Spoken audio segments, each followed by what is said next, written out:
Graça e paz, meus irmãos. Um bom dia a todos. Que Deus os abençoe. Amém? Hoje daremos continuidade na leitura e exposição do livro de Isaías, capítulos 31, 32, 33 e capítulos 34, seguindo o cronograma de leitura. Amém? Capítulo 31, dos versos 1 a 3, a aliança com o Egito estava condenada do ponto de vista político. O movimento em direção ao Egito talvez pudesse ser defendido. Essa política, no entanto, não era a de Deus. Dessa forma, Deus se levantará à casa dos malfeitores e qualquer um que possa ajudá-los. Dos versos 4 a 9, Deus travará uma guerra no Monte Sião. Deus será tão forte e determinado como um leão quando encontra sua presa. No entanto, ao mesmo tempo, Deus cuidará do seu povo como o pássaro protege os seus filhotes. Diante da proteção divina, Isaías mais uma vez chama o povo ao arrependimento, dizendo: Povo de Israel, vocês se afastaram para longe de Deus, mas agora arrependam-se e voltem para Ele. Versos 8.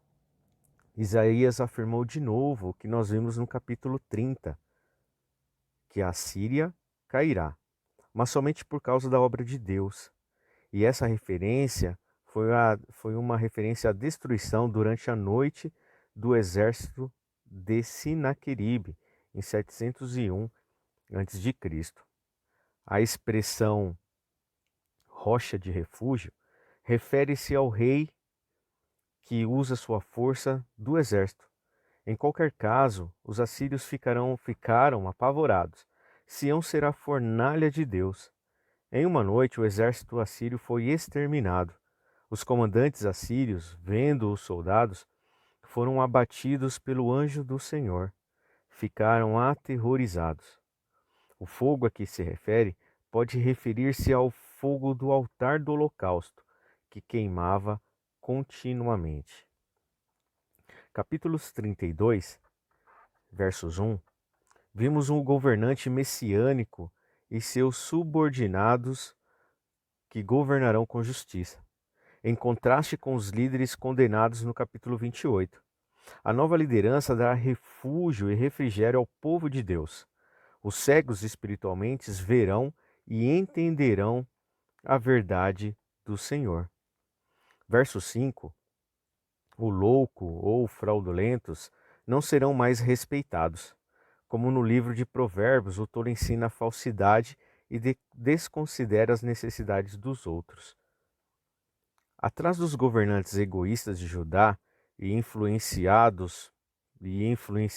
para o mal, estavam as mulheres aristocráticas de Jerusalém, que eram complacentes e autoconfiantes em um momento de grave crise emocional.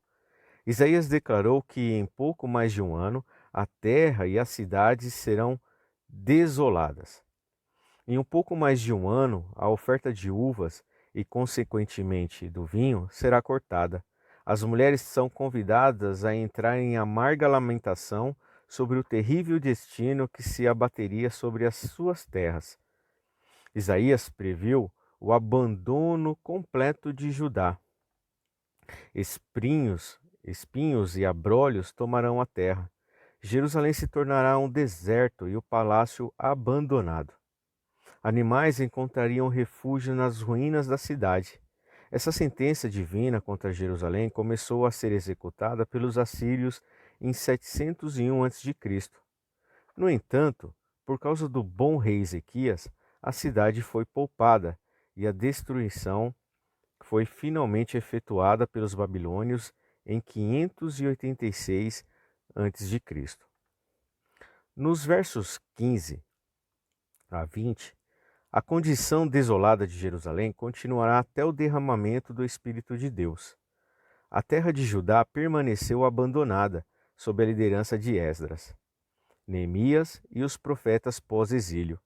O templo foi reconstruído e a cidade foi restaurada em 445 a.C. Os muros de Jerusalém foram reconstruídos. durante todo o período intertestamentário. Todavia, durante a maior parte desse tempo, Jerusalém permaneceu sob o domínio de alguma potência estrangeira. Primeiro os persas, em seguida os gregos e finalmente os romanos.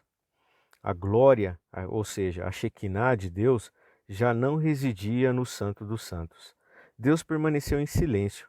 A terra ficou sem voz viva da profecia.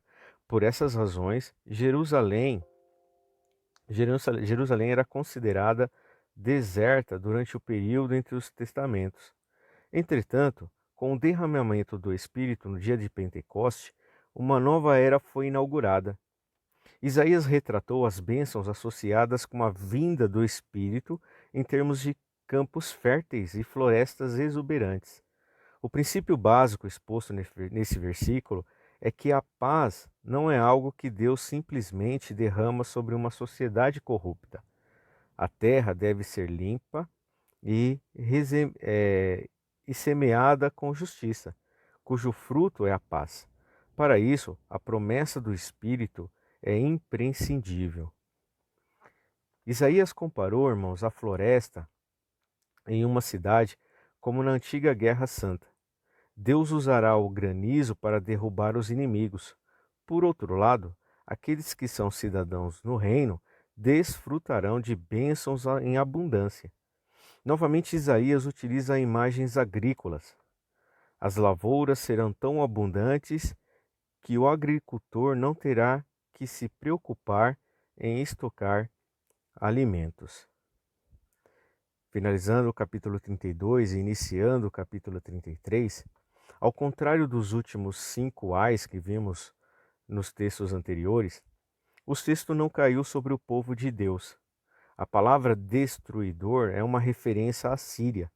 Durante algum tempo, pela guerra e pela descrição, esse poder implacável dominou o antigo Oriente Próximo. Esse período de opressão, no entanto, não seria interminável. Em total descrença, irmãos, o rei Ezequias havia tentado, entre aspas, subornar os assírios, mas Senaqueribe havia quebrado o acordo e invadido Judá de qualquer maneira.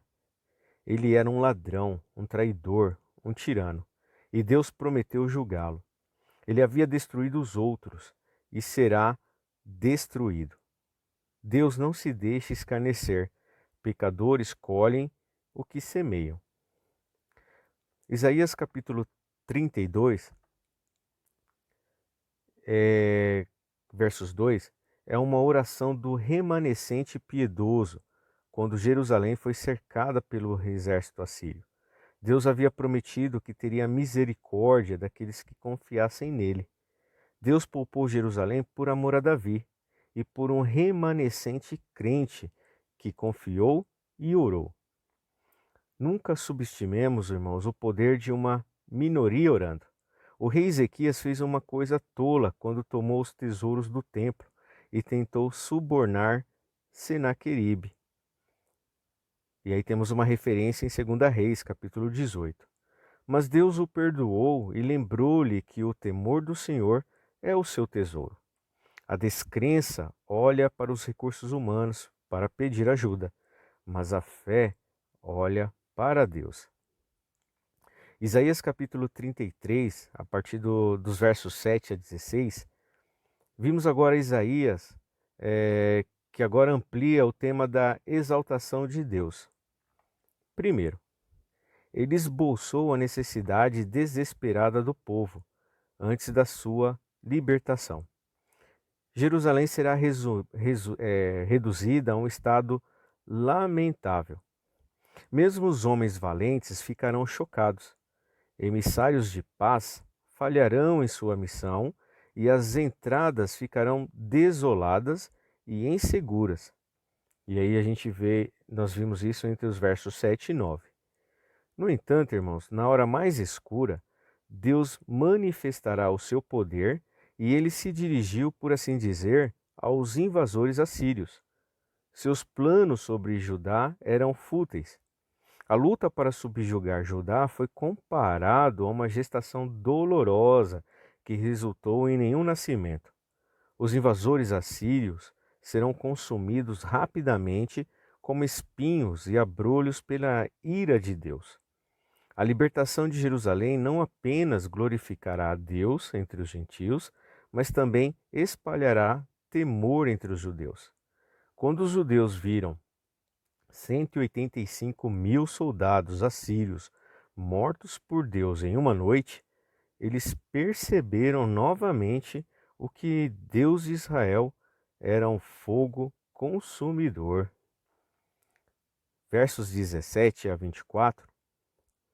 Aqueles que sobreviveram ao julgamento temporal, ou seja, os homens justos, contemplarão com os olhos da fé o Rei na sua formosura, isto é, o próprio Deus, e também contemplarão uma terra muito distante.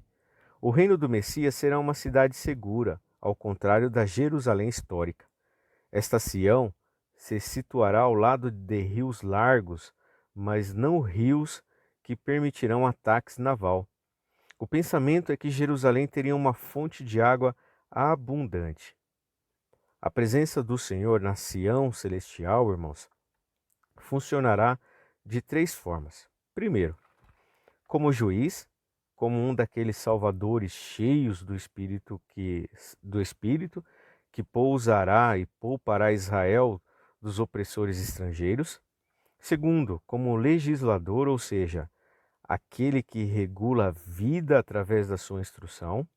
E terceiro, como rei, com sabedoria e soberania absoluta sobre todos os habitantes. Nos dias de Isaías, Jerusalém parecia um grande navio, irmãos, totalmente despreparado para as águas agitadas da invasão assíria. No entanto, a cidade experimentará um poderoso livramento. Mesmo os deficientes físicos serão capazes de participar do espólio do invasor. Esse enriquecimento, no entanto, não será nada comparado com a bênção espiritual que resultará a partir do arrependimento nacional induzido pela invasão. Deus perdoará a iniquidade dos seus habitantes. Iniciando o capítulo 34, dos versos de 1 a 8, aqui é uma profecia sobre as guerras de Deus, todas as quais são justas e repletas de êxito. Todas as nações estão afetadas e, como têm obtido todo o benefício de sua paciência, todas devem esperar seu ressentimento. A descrição do derramamento de sangue sugere ideias tremendas sobre os juízos divinos. Idumeia denota aqui as nações inimigas da igreja. Também o reinado do anticristo. Nossos pensamentos não podem imaginar os horrores deste tempo espantoso para aqueles que são achados opondo-se à noiva do Cordeiro. Há um tempo fixado no conselho divino para a libertação da igreja e a destruição dos seus inimigos. Devemos esperar, irmãos, pacientemente até então, e jamais julgar aqueles ou alguém antes do tempo. Por meio de Cristo, há misericórdia para todo o cristão, para todas as pessoas, de maneira coerente com a justiça, e o nome do Senhor é e será eternamente glorificado.